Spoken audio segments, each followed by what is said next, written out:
ಕೃಷಿ ಇಲಾಖೆಯಿಂದ ವಿತರಿಸಲಾದ ಗುಣಮಟ್ಟದ ಬೀಜ ಹಾಗೂ ಸಮರ್ಪಕ ಬೀಜೋಪಚಾರದ ಪರಿಣಾಮ ದಂಡೋತಿ ಗ್ರಾಮದ ರೈತರ ಹೊಲದಲ್ಲಿ ಕಡಲೆ ಬೆಳೆ ಉತ್ತಮ ಇಳುವರಿಕೆಯನ್ನು ನೀಡಿದ್ದು ರೈತರ ವಲಯದಲ್ಲಿ ಸಂತಸ ಮೂಡಿದೆ. ಈ ಕುರಿತು ಕೃಷಿ ಸಹಾಯಕ ಅಧಿಕಾರಿಗಳಾದ ಮಾಡಬೂಳವರು ಮಾತನಾಡಿ, ದಂಡೋತಿ ಗ್ರಾಮದ ಹೊಲಸ ರೈತರಾದ ಹಬೀಬುದ್ದೀನ್ ತಂದೆ ಬಸೀರುದ್ದೀನ್ ಡಕಾರಿ ಅವರ ಸರ್ವೆ ನಂಬರ್ನ ಒಟ್ಟು 9 ಎಕರೆ ಹೊಲದಲ್ಲಿ ಕಡಲೆ ಬೆಳೆ ಬಿತ್ತನೆ ಮಾಡಲಾಗಿದ್ದು, ಪ್ರತಿ ಎಕರೆಗೆ ಸರಾಸರಿ 14 ಕ್ವಿಂಟಲ್ ಇಳುವರಿ ದೊರೆತಿದೆ.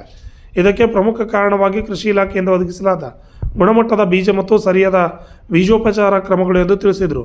ಇಲಾಖೆ ಮಾರ್ಗಸೂಚಿಯಂತೆ ಕೃಷಿ ಚಟುವಟಿಕೆಗಳನ್ನು ಅನುಸರಿಸಿದ ಪರಿಣಾಮ ಇಂಥ ಉತ್ತಮ ಫಲಿತಾಂಶ ಲಭಿಸಿದೆ ಎಂದರು.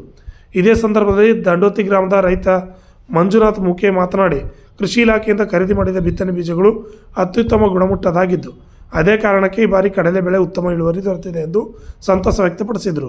ರೈತ ಸ್ನೇಹಿ ಯೋಜನೆಗಳ ಮೂಲಕ ಗುಣಮಟ್ಟ ಬೀಜಗಳನ್ನು ಒದಗಿಸುತ್ತಿರುವ ಕೃಷಿ ಇಲಾಖೆಗೆ ಹೃತ್ಪೂರ್ವಕ ಧನ್ಯವಾದಗಳನ್ನು ತಿಳಿಸಿದರು. ಇದೇ ಸಂದರ್ಭದಲ್ಲಿ ರೈತರಾದ ಹಬೀಬುದ್ದೀನ್ ಬಿ, ಮಂಜುನಾಥ್ ಮುಖೆ, ಅಜ್ಫಾಕ್ ಡಕಾರೆ, ಲಾಲಾ ಅಹಮದ್ ಸೇರಿದಂತೆ ಇತರ ಅನೇಕರು ಉಪಸ್ಥಿತರಿದ್ದರು. ಕೃಷಿ ಇಲಾಖೆಯ ಸಹಕಾರಕ್ಕೆ ಕೃತಜ್ಞತೆ ವ್ಯಕ್ತಪಡಿಸಿದರು. ಗುಣಮಟ್ಟದ ಬೀಜ, ತಾಂತ್ರಿಕ ಮಾರ್ಗದರ್ಶನ ಮತ್ತು ರೈತರ ಪರಿಶ್ರಮ ಒಂದಾದಾಗ ಉತ್ತಮ ಕೃಷಿ ಯಶಸ್ಸು ಸಾಧ್ಯ ಎಂಬುದಕ್ಕೆ ದಂಡೋತಿ ಗ್ರಾಮದ ಈ ಕಡಲೆ ಬೆಳೆ ಉತ್ತಮ ಉದಾಹರಣೆಯಾಗಿದೆ. ಅಣ್ಣರಾಯ್ ವಿಯೂಣಿ, RJ32 ಕನ್ನಡ ನ್ಯೂಸ್, ಚಿತ್ತಾಪುರ್. ಎಲ್ಲರಿಗೂ ನಮಸ್ಕಾರಗಳು. ನಾನು ಕೃಷಿ ಅಧಿಕಾರಿ ರೈತ ಸಂಪರ್ಕ ಕೇಂದ್ರ ಮಾಡಬೋಳು ಮಾತನಾಡ್ತಿರೋದು.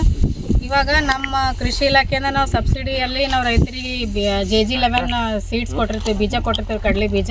ಇಲ್ಲಿ ದಂಡೋತಿಯಲ್ಲಿ ಒಬ್ಬರು ರೈತರು ಬೆಳೆದು ಎಕರೆಗೆ 14 ಕ್ವಿಂಟಲ್ ಅವ್ರು ಇಳುವರಿ ತಗೊಂಡಿರ್ತಾರೆ. ಎಲ್ಲ ನಾವು ಹೇಳ್ದಂಗೆ ಎಲ್ಲ ಬೀಜೋಪಚಾರ ಎಲ್ಲ ಮಾಡಿ ನಮ್ಮ ಮಾರ್ಗದರ್ಶನದಲ್ಲಿ ಅವರು 14 ಕ್ವಿಂಟಲ್ ಇಳುವರಿ ತಗೊಂಡಿರ್ತಾರೆ. ಅದ್ರ ಬಗ್ಗೆ ರೈತರೇ ಮಾತಾಡ್ತಾರೆ.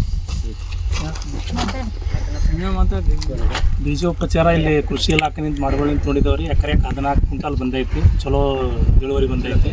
ನಮ್ಮ ದಂಡೋತಿ ಗ್ರಾಮದ ಹಬೀಬುದ್ದೀನ್ ಬಸೀರುದ್ದೀನ್ ಡಕಾರಿ ಅವರು ಹೊಲದಲ್ಲಿ ಬೆಳೆದಿರ್ತೇವೆ. ಕೃಷಿ ಇಲಾಖೆ ನಾವು ಧನ್ಯವಾದವನ್ನು ಹೇಳ್ತೇವೆ.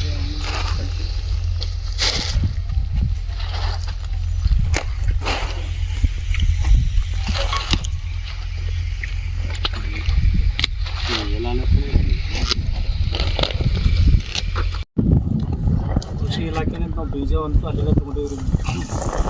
ಹಣ್ಣುಗಳು